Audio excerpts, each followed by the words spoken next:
세계 증시는 빠르게, 우리 증시는 폭넓게 3분 증시입니다. 연합인포맥스 정윤교 기자와 함께합니다. 안녕하십니까? 안녕하세요. 네, 먼저 간밤에서 미국 증시 상황부터 정리해 주시죠. 네, 간밤 뉴욕 증시는 12월 첫 거래일을 혼조세로 마감했습니다. 주요 경제 지표의 호조에 힘입어서 S&P 500 지수와 나스닥 지수는 역대 최고 기록을 경신했는데요. 다우 지수는 그간의 상승 피로감에 숨고르기 양상을 보였습니다. 네. 3대 지수 보겠습니다. 다우 지수는 전장 대비 0.29% 내렸고요. S&P 500 지수는 전장보다 0.24%, 나스닥 지수는 전거래일보다 0.97% 각각 상승하면서 장을 마쳤습니다. 미국의 제조업 업황은 개선세를 나타냈습니다. 11월 S&P 글로벌의 제조업 구매 관리자 지수는 49.7, 공급관리협회의 제조업 구매 관리자 지수는 48.4로 나오면서 두 수치가 모두 시장 예상치를 상회했고요. 미국 제조업은 8개월째 위축 국면에 있긴 했지만 개선세를 나타내면서 업황 회복에 대한 기대감을 줬습니다. 뉴욕 증시는 기술주를 중심으로 강세를 보였는데요.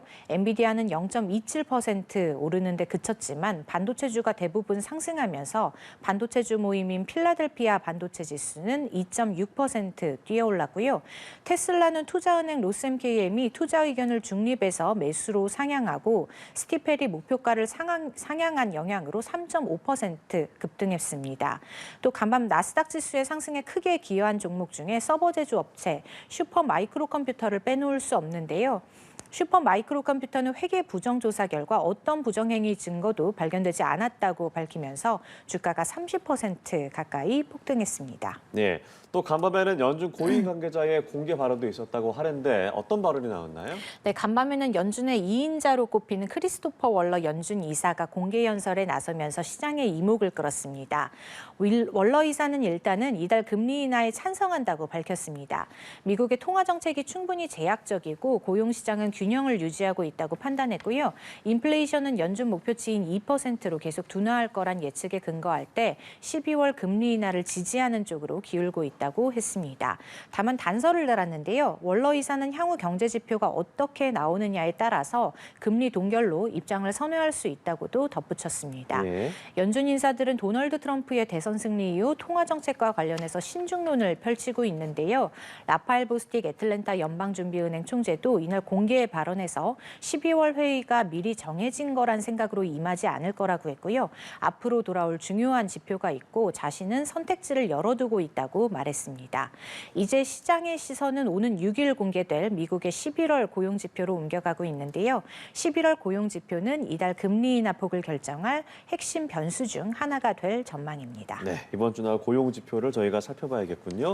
자, 다음으로 국내 증시 상황도 짚어보겠습니다. 어제 코스피 시장 어떻게 마무리됐습니까? 네, 어제 코스피는 달러 강세의 여파로 2,450대에서 마감했습니다. 전날 6거래일 만에 2,500선을 내준 데 이어서 이틀 연속 2,450대에 머물렀습니다. 코스피 종가는 전장 대비 0.06% 내린 2,454.48로 집계됐는데요. 지수는 상승 출발했지만 장중 등락을 거듭하다가 장 후반 소폭 하락 마감했고요. 개인과 외국인이 순매도하면서 지수 상단을 제한했습니다.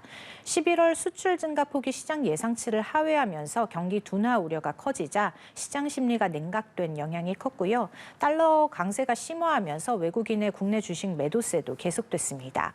시가총액 상위 종목 중에서는 삼성전자가 1% 이상 빠지면서 4거래일 연속 내렸고요. SK하이닉스와 현대차, 셀트리온도 각각 1% 안팎의 하락세를 나타냈습니다. 네, 이런 약세장 속에서도 고려아연의 주가 급등세가 눈에 들어오는군요. 네, 고려아연 주가는 다음 달 임시주주총회를 앞두고 20% 가까이 올랐습니다.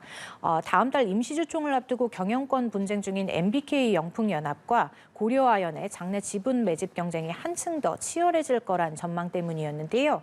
고려아연 주가는 장 초반에는 30% 가까이 치솟으면서 상한가를 기록하기도 했고요. 고려아연 지분을 보유한 영풍정밀도 장 초반 30% 오르면서 상한가를 기록했습니다.